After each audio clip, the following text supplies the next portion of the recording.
Harsol Modasa road ઉપર ડેગમાળ તળાવ નજીક અકસ્માત। તલોદ તાલુકાના હરસોલ મોડાસા રોડ ઉપર ડેગમાળ તળાવ પાસે અવારનવાર અકસ્માતો થતા હોય છે, ત્યારે આજે બપોરના સમયે Swift car number GJ18 AC 8859 અને સામે ડીઝલ ટેન્કર GJ 31 T 1249 સાથે અકસ્માત સર્જાયો હતો, પરંતુ સદનસીબે કોઈપણ જાનહાનિ થવા પામી ન હતી। સ્વિફ્ટ કાર ઈડર તાલુકાના ભારતીય કિસાન સંઘ સમિતિના મંત્રી પંકજભાઈ પટેલ પરિવારના સ્મિત પ્રવીણભાઈ પટેલની છે। ડીઝલ ટેન્કર ધનસુરા તાલુકાના HP પેટ્રોલિયમની હતી।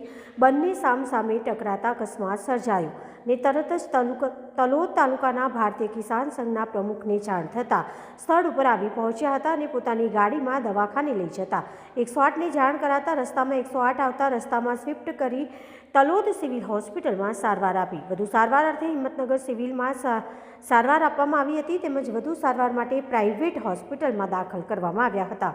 Reporter Jayantibhai Patel, DT news live 24, Talod, Sabarkantha.